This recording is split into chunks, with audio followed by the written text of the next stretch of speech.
Vamos a comenzar recordando cuál es el contexto de la cultura digital, porque esto nos va a ayudar a comprender la importancia de la misión de la Iglesia en el ambiente digital. En la era actual, nuestra existencia se entrelaza en una red interminable de conexiones. ¿Quién no vive hoy conectado? Solo aquel que no lleve un smartphone en su bolsillo. Pero, ¿cuáles son las estadísticas actuales de Internet? Veamos, las que nos ofrece We Are Social, que son las más serias en mi opinión. El uso de Internet y las redes sociales ha experimentado un crecimiento constante en todo el mundo. Somos ya más de 8.000 millones de personas viviendo en la Tierra. 74 millones más que el año pasado. Y más del 66% de ellos, es decir, 5.350 millones de habitantes en la Tierra, utilizan ahora Internet. Esto es un 1,8% más que el año pasado. Los usuarios activos de redes sociales son ya más de 5.000 millones y la última cifra de usuarios equivale al 62,3% de la población mundial. Un 5,6% más que el año pasado. Somos muchos, por tanto, los que vivimos conectados. La misión de la Iglesia no puede desentenderse de este ambiente digital. Pero, ¿cuáles son las características generales de la cultura digital? La cultura digital se refiere al conjunto de actitudes, comportamientos, valores y prácticas que emergen de la interacción de las personas con las tecnologías digitales y de la información. Estas son algunas características principales de esta cultura. Vamos a ello. Primero, interconexión global. La cultura digital rompe las fronteras físicas. Permite la comunicación y el intercambio informativo, educativo, religioso, social de modo inmediato, gracias a Internet y a las redes sociales. Esto va muy bien para difundir el Evangelio. Segundo, acceso a la información. La cultura digital facilita el acceso a una gran cantidad de información y conocimientos a través de los dispositivos digitales. A esto se le llama el Big Data en algunos aspectos. Tercero, creatividad y participación. Esta cultura fomenta la creatividad y la participación activa de las personas en la creación y distribución de contenidos digitales. Ya los usuarios no son simplemente usuarios, son prosumers, porque además de consumir contenido, también producen este contenido. Cuarto, multimedia y convergencia. La cultura digital se caracteriza por la convergencia, la interacción de múltiples formatos de contenido en una sola experiencia. Texto, imágenes, audio, vídeo en plataformas digitales únicas. Quinto, cambio en los patrones de consumo. La cultura digital ha transformado los patrones de consumo de medios y entretenimiento. La música, películas, juegos, libros electrónicos se consumen a la carta. Sexto, innovación tecnológica. La cultura digital está impulsada por la innovación continua tecnológica. Las nuevas tecnologías y aplicaciones emergentes como la inteligencia artificial, la realidad aumentada, la realidad virtual y la computación en la nube están dando forma al modo en que las personas interactúan y se relacionan en línea. Y por último, séptimo, privacidad y seguridad. La cultura digital plantea desafíos en términos de privacidad y seguridad de la información personal. Las personas deben ser conscientes de los riesgos asociados con la divulgación de la información en línea y tomar medidas para proteger su privacidad y seguridad en el mundo digital. El segundo tema que vamos a tratar es la misión digital. Es parte de la misión de la Iglesia. La primera pregunta que nos puede venir es ¿por qué es importante el concepto de misión digital? Y la respuesta es porque inscribe la misión digital en el gran flujo misionero de la Iglesia.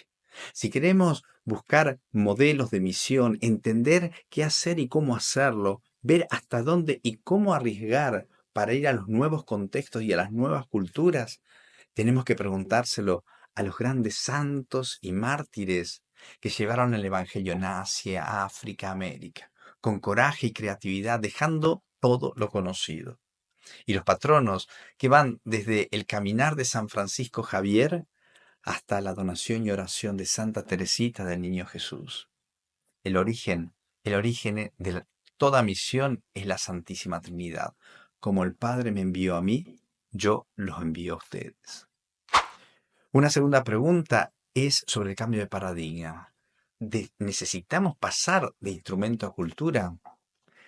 Hablamos de instrumentos digitales, lo que hace pensar en un mero carácter instrumental.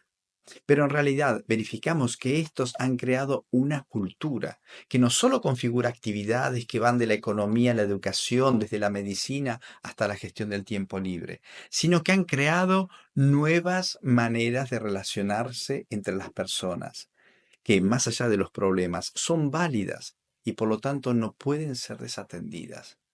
Por eso es importante que también la Iglesia pase del concepto instrumental a un concepto cultural. Porque el instrumento se usa, la cultura se vive. El instrumento necesita especialistas, la cultura nos comprende a todos. La cultura se vive, se evangeliza y se misiona. Finalmente, una tercera pregunta. ¿Tenemos que digitalizar la pastoral o hacer una pastoral digital? Es importante que las actividades de la iglesia estén en la red para llegar a más personas en todo momento. Y lo hemos verificado en la pandemia. Rosarios, catequesis, misas, charlas. Pero digitalizar la pastoral no es suficiente para evangelizar la nueva cultura. Se trata de dar un paso que es nuevo y debe ser creativo. La pastoral digital. Esto es pensar la pastoral en clave digital, lo que implica no solo usar los instrumentos, porque los usamos todos, sino que se trata de pensar la pastoral con el lenguaje, los tiempos, las dinámicas, los signos, la narrativa de esta nueva cultura. Aunque parezca a veces que el mensaje se banaliza, sin embargo, si el mensaje no se transmite con el lenguaje de destinatario, se pierde, porque no se comprende. Recordemos la pedagogía divina en la historia de la salvación. Juan Pablo II decía que no basta usar los medios para difundir el mensaje, sino que conviene integrarlo en esta nueva cultura. ¿Qué es un misionero digital? Antes de perfilar qué es, podríamos ver algunas ideas que confunden. Primero, no es un influencer. La actividad del misionero digital va más allá de este concepto que normalmente se tiene. Estos son comunicadores, son creadores de contenidos en varios ámbitos como la moda, los videojuegos, etc., que publican, muchos con fines de lucro incluso, generalmente sin comprometerse con el impacto de sus mensajes en la vida de cada persona. En cambio, el misionero digital publica contenidos relacionados con la fe, se preocupa por cada persona que recibe su mensaje y trata de responder a sus inquietudes existenciales. Le ayuda a sanar su dolor, le hace sentir una pertenencia y los acompaña en el camino de su vida. Segundo, no es superficial. Se suele pensar que quien misiona en las redes pierde tiempo o es egocéntrico, porque se pone al centro de la atención. Sin negar que alguno podría serlo, esta opinión se equivoca, porque tiene un juicio que no comprende la nueva cultura, que es multimedia y su lenguaje comunica de corazón a corazón mirándose a los ojos a través del medio tecnológico que es la telecámara. Tercero, no es un evangelizador solitario. El hecho que se lo vea solo no significa que no parte de un encuentro con Jesús o que no viva la comunión en la iglesia y que no tenga una vida de comunidad. Normalmente tienen detrás el apoyo de otros misioneros con los que hace comunidad. La actividad que se ve es solo la punta del iceberg. Se está viendo solo el momento que los posts permiten publicar sin conocer todo lo que está detrás y en profundo. Finalmente, asociados con ideas oscuras, por experiencias de misión que ha tenido la Iglesia, se dice que es proselitista. No es. Muchas veces en la historia hubo errores y pecados que han formado parte de la acción misionera de la Iglesia, pero esta no es su esencia y su característica. La definición del ser y de la misión brotan del mandato misionero de Jesús, de ir por todo el mundo, predicar y bautizar. Esta es su esencia, fundamento y dinámica. Y su fuerza es el testimonio. Y ahora sí podemos entrar a ver qué es un misionero digital. Primero, es un testigo de Jesús. Como los apóstoles, tiene que poder decir, nosotros no podemos callar lo que hemos visto y oído. Por ello debe partir de una profunda comunión y experiencia con Jesús. Segundo, es una persona de comunión. Implica comunión con los otros misioneros, con las comunidades presenciales que se fundamentan en la Eucaristía y la comunión con su obispo. Tercero, habla el lenguaje de la gente. Su esfuerzo es poder transmitir la enseñanza del Evangelio en el lenguaje, los tiempos, la dinámica, los símbolos, la narrativa de quien lo escucha, para que la cultura quede permeada por el Evangelio y pueda ser entendido y seguido. Cuarto, quiere samaritanear.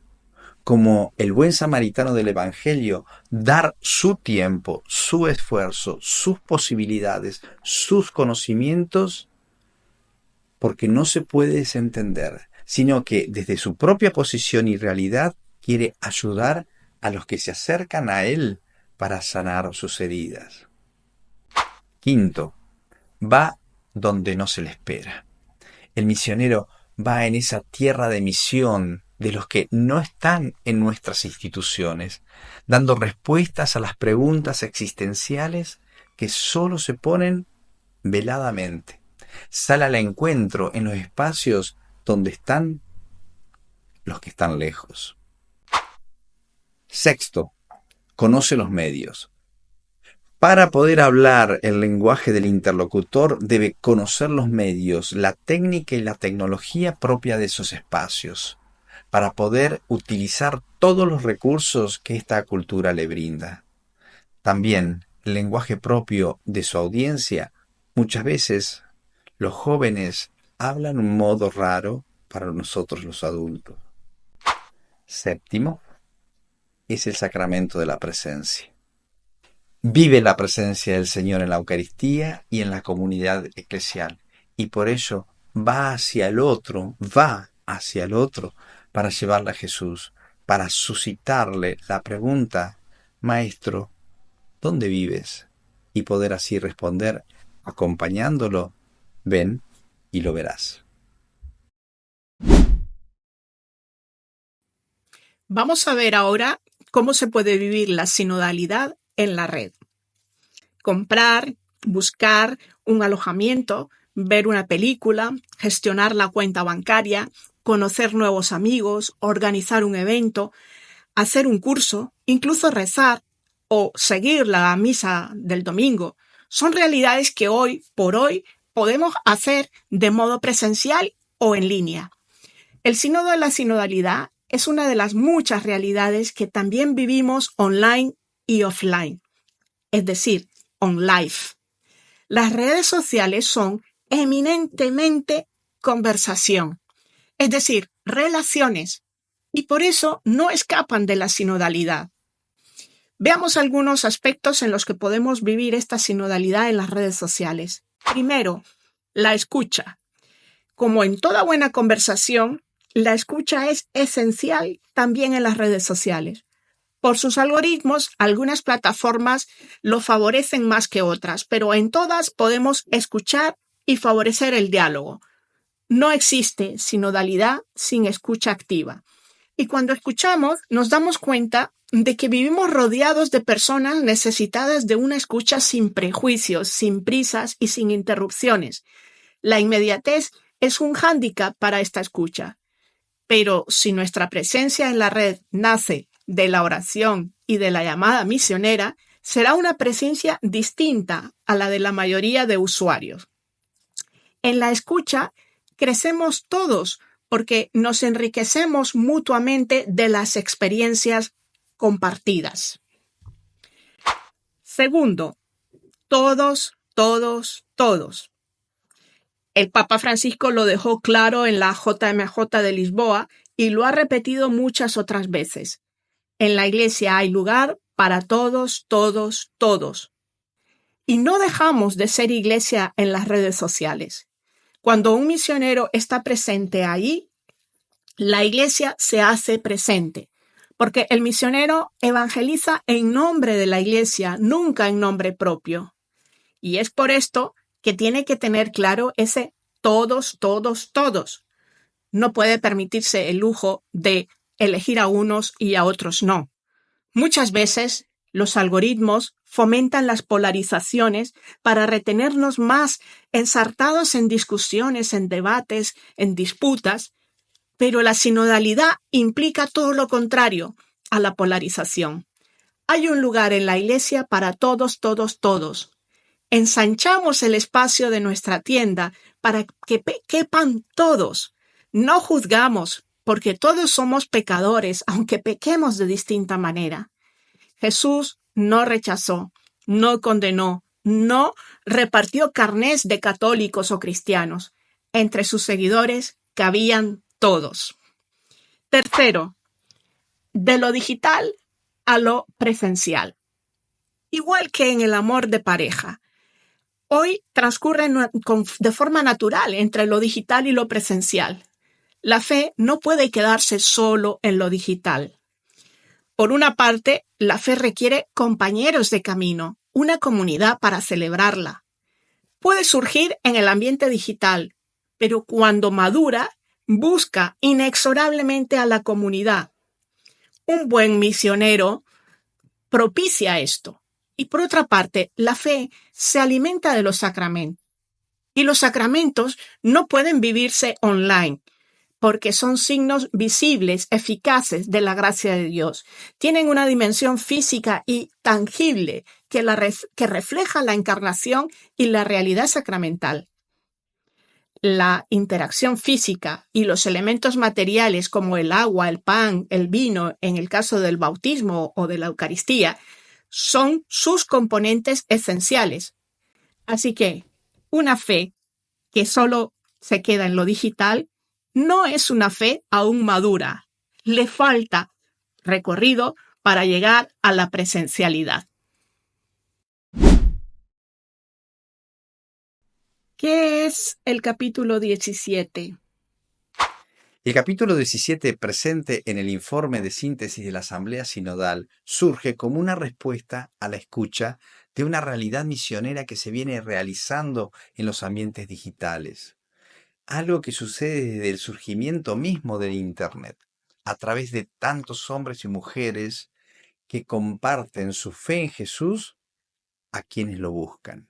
Esta evangelización digital crece como la semilla esparcida en la tierra, sin que el hombre sepa cómo, y ya sea que duerma o esté despierto día y noche. Hermana Chisquia, ¿y por qué es importante? Es importante porque la Iglesia está descubriendo esta realidad de la cultura contemporánea como un nuevo campo de misión.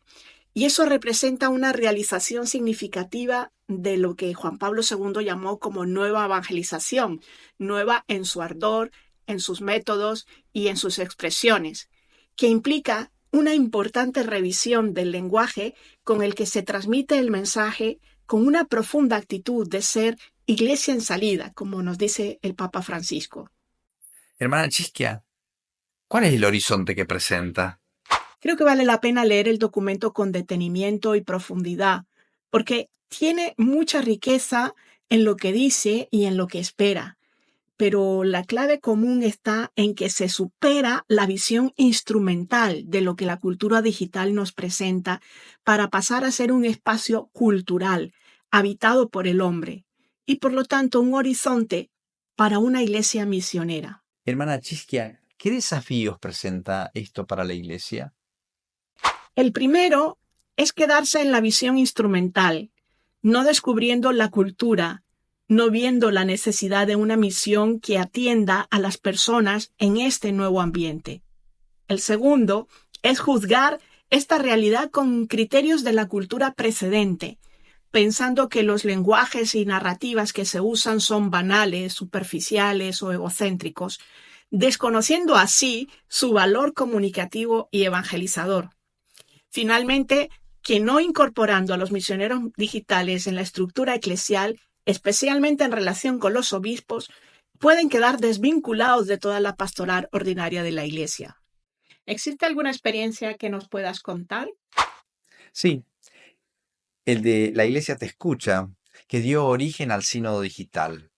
Trató de reunir experiencias, algunas decenarias y presentes en todo el mundo, de evangelización digital en una gran familia, para poder despertar a la Iglesia a este fenómeno misionero, uniendo la fuerza de tantos, presentándolo con un rostro común. No solo se han fortificado entre ellos, sino que han mostrado un nuevo rostro de la Iglesia en salida. ¿Y cómo seguir adelante? La clave no está en crear un movimiento de institución nuevas, sino que todas las iglesias locales y del mundo pueden ir descubriendo estos ambientes de misión, conociendo los misioneros que ya existen, llamando a los nuevos y formando y acompañando a todos en un proyecto orgánico de pastoral digital. Muchas gracias por este momento que hemos compartido juntos. Esperamos sean para ustedes momentos fecundos. Nos encontramos en el Señor y en los espacios digitales.